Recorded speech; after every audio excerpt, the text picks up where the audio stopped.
Ayan, nakita nyo ba yan? Oh, magsisigang tayo ng... Ngayon nyo lang makikita sa vlog ko to.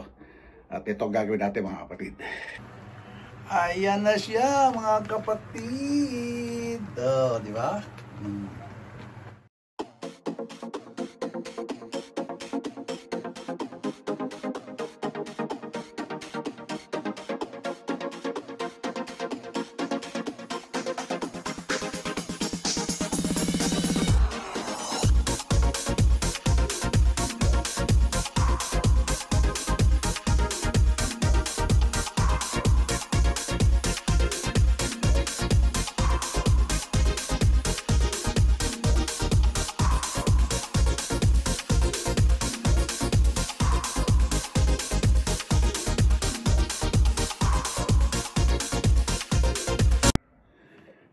What's up mga kapatid? Good morning, good morning, good morning.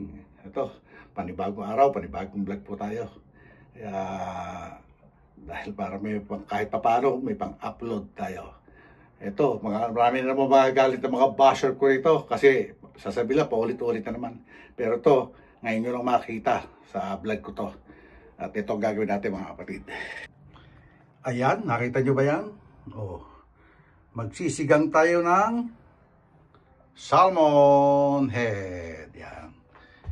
Nakita nyo na yata ito salmon head sa pagkagata ko, pero yung pagsisigang hindi pa. Kaya ito, umpisa natin maggayat ng Ricardo mga kapatid. At bago tayo mag-umpisa na paggagayat, para dire-diretso na, magpapakulo muna tayo ng tubig. Siyempre, ito yung ating, ganito lang naman kasi kasimple pagsisigang. Habang ginagayat natin, ihuhulog na natin yung timpe, mga kapatid.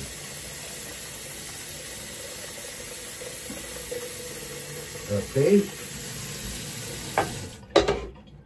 Sandali lang. Ayan, binuhay ko na yung ating kalan. At ihuhulog na natin ito siyempre.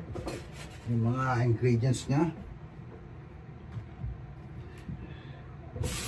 Yung luya. Hindi na natin tatalupat itong luya. Hugasan na lang natin. Iiwain lang natin yung medyo may tama. Ayun. Naalis na natin.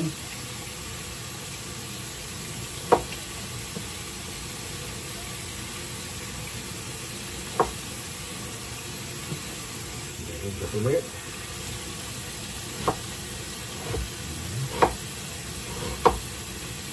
Iuhulog na natin to mga kapatid habang i-defrost natin yung yung isda. Kumukulo na to. Iuhulog na natin. Yan mga kapatid. Hulog na natin sa kasirola. Siyempre, yung sibuyas.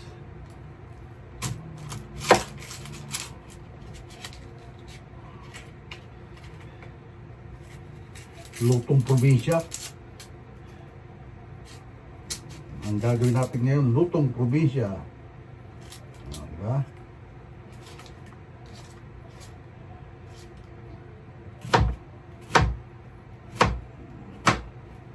Okay, hulog na natin ito sibuyas.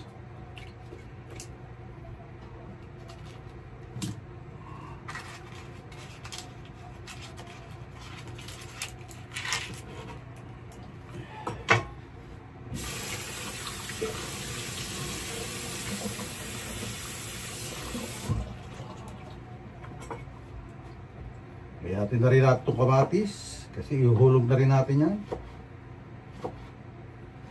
Tapos susunod natin gayatin yung mga gulay.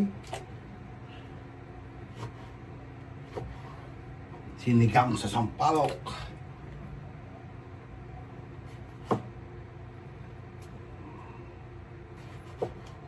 Ayan.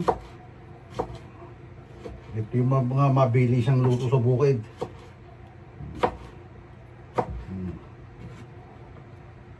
Para din sinigang na bangus ang style.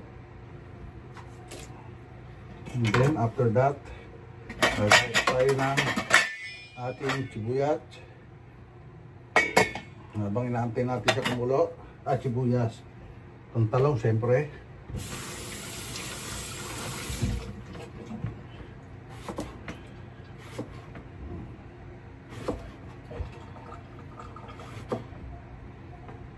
Yan.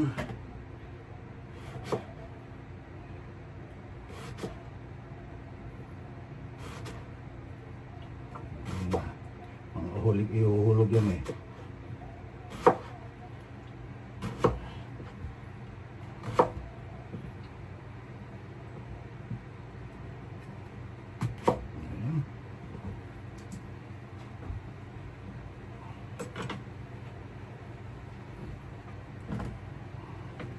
Lagyan natin dyan. Tapos sunod itong ano, mga huling yan.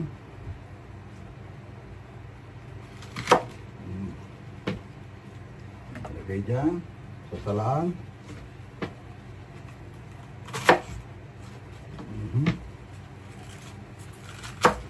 Yan. Mamaya na natin uugasan yan pagka ilalahog na natin mga kapatid. Siyempre, ito namang gabi. Gabi.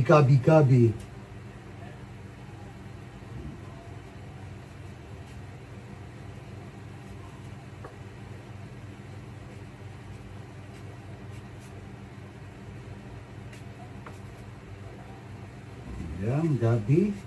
Talo pa natin si Gabi.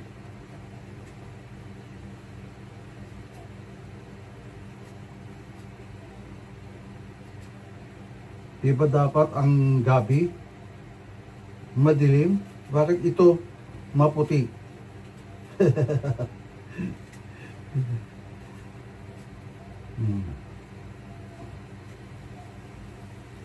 Hati lang natin sa gitna. Ayan.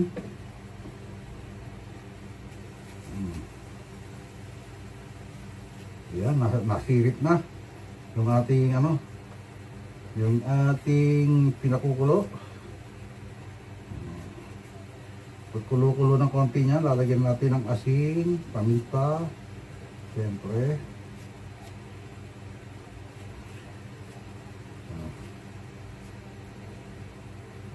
Para malasa. Ito kasing ulo ng salmon dito, mura lang mga kapatid. Paborito ko naman yan. Yung ulo ng bangus, ulo ng salmon. Paborito ko yan.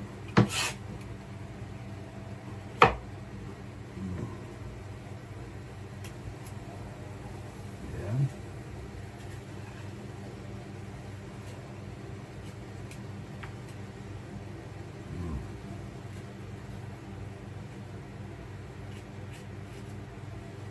Hindi ako nakakabili ng hasanang kutsilyo kasi pinantaga ko sa manok kagabi.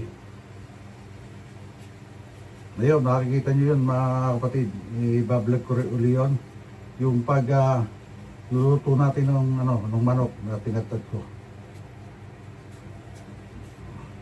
Kasi nga sabi ko sa inyo mga kapatid, yan lang ang yan lang ang pwede natin i-vlog kasi kumbaga ang tawag dito lang tayo sa bahay, siyempre.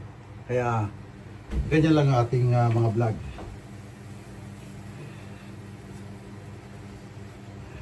Wala naman akong magawa. Lagi ko naman sinasabi, paulit-ulit na lang, paulit-ulit yung vlog ko, at saka paulit-ulit ko sinasabi sa inyo mga viewers natin dyan, na limited ang resources natin dito. Kasi, depende sa vlog, na kung ang vlog mo ay talagang po-focus ka raw sa pagtitreating, araw-araw ko pupunta sa hindi naman araw-araw din yung bukas ng flea market dito. Kung bukas man ng flea market, wala ka rin man mabibili para ka rin lang namasyal doon. Bagay, okay lang yun dahil exercise at may vlog kasi minsan nakapaghinayang din.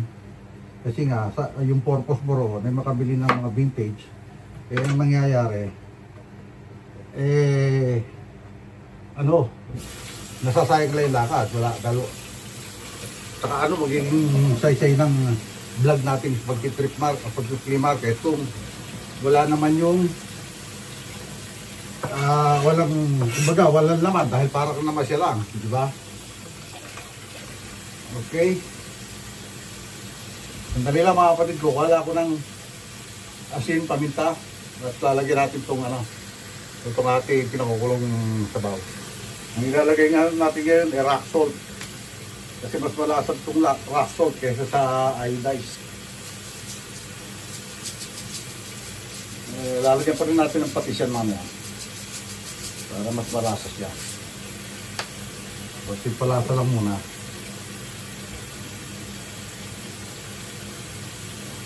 Okay. Habang nakasalang siya dyan, hugasan natin itong ating isda.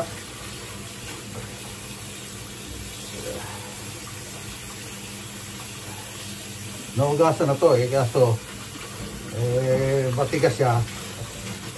Total, pinapalambot lang natin, anuhin na rin natin, di ba?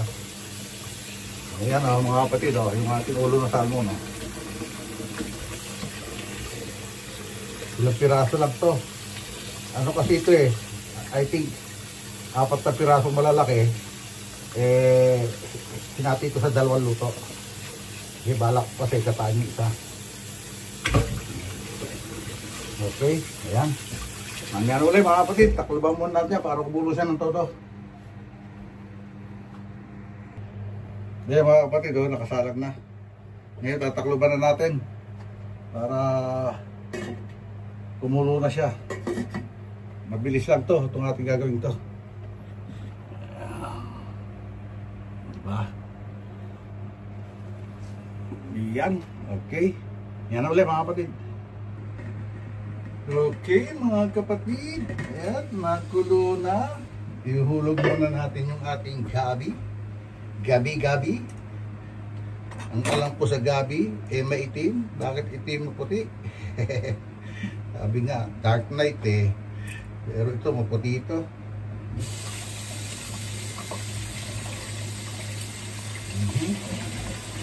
Ayun. Ating gabi-gabi na lang.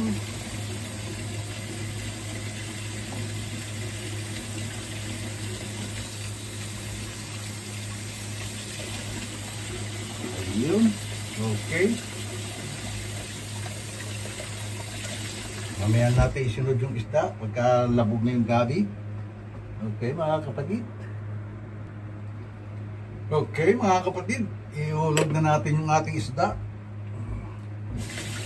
Tapos para balaan natin kung kailangan natin maglagay ng pangdagdag na alak. Ayan. Ihulog na natin. Ayun.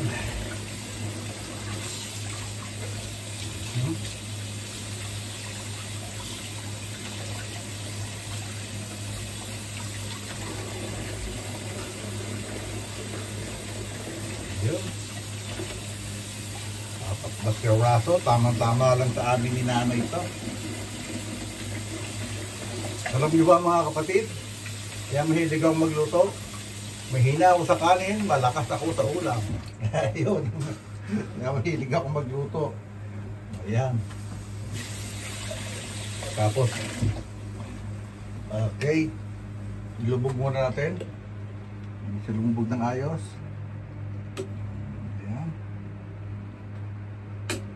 Tapos pagka-kulo uli, lagay naman natin gulay. Kasi madaling maluto yung yung ulo ng salmon, marambot yan. Okay mga kapatid, sandali lang at antay na lang natin kumulo. Taklabon muna na natin. Ayan. Mga 5 minutes lang siguro. At pagkulo dyan, okay na uli. Okay mga kapatid. Uy, kulong-kulo na siya. Tikman natin mga kapatid.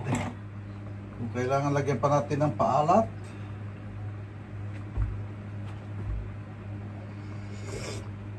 Ay, mataba nga. Lagyan natin ng patis.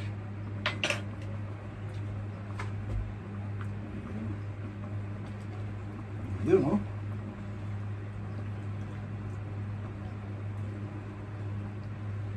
Okay, Tapos susunod natin dyan yung talong.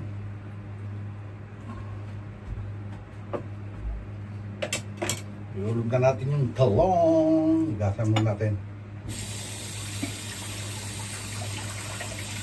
So, pwede siguro to sabay na. Hindi, talong lang muna. Ayaw kasi nanay na luto-luto yung bok choy, kaya tulong mo ng talong.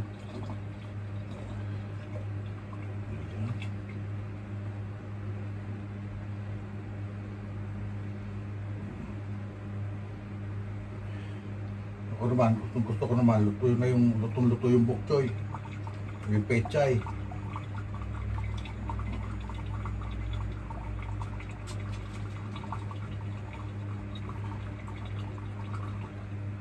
Yun.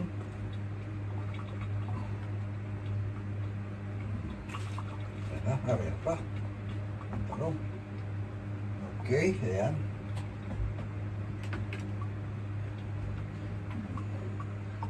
Okay, taklo ba ulit natin para kumulo na. Mamaya natin silipin ulit mga kapatid. Okay mga kapatid, silipin ulit natin at ilubog natin yung talong.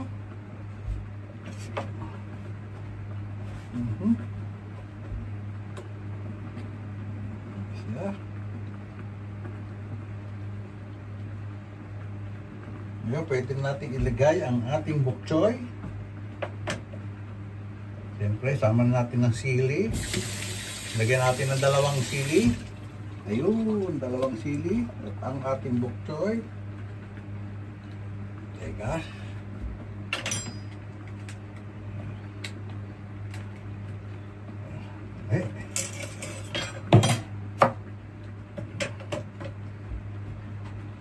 Ulog na natin ang ating bok choy. Ayan na.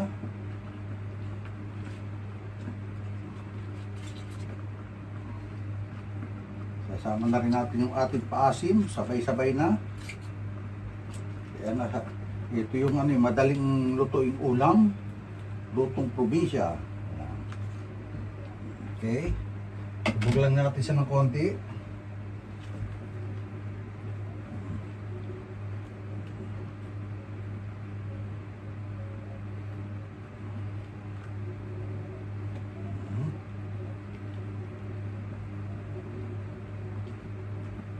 Lagay na natin itong ating paasim.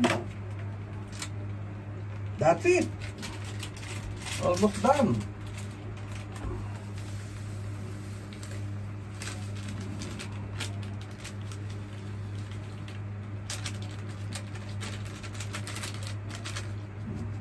Diba?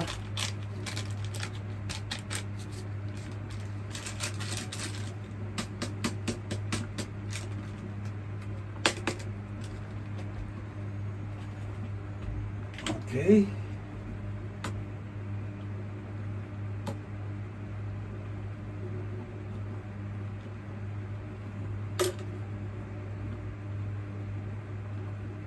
Yan o. Pagkulo niyan, okay na yan. Kain na na. Nakala nyo, tanghalian to. Hapunan na namin to.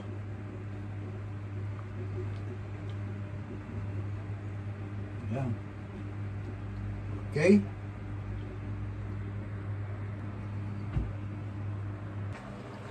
Okay mga kapatid, eto na ang resulta. Tantaran, tatantanan. Ayan na siya mga kapatid. Oh, di ba? Ayan na siya oh. Di ba mga kapatid? Ang sarap niyan. Okay, papatayin na natin at hahanguin na natin yan. Ayan na siya. Okay mga kapatid, dito na natin tatapusin itong vlog natin ngayong araw na to at maraming salamat sa wala yung sound ko supportats. Maraming salamat sa mga silent viewers, solid subscribers, maraming salamat at siyempre sa Sword community at lalo na kay Idol Japper Sniper, maraming salamat. At huwag natin kakalimutan, magpasalamat din sa Panginoon sa bawat biyaya na binibigay sa atin at bawat gabay na pinagkakalord niyo sa atin. Maraming salamat po Lord. Hanggang dito na lang po. God bless all and be safe always. We love you all mga kapatid. Bye-bye!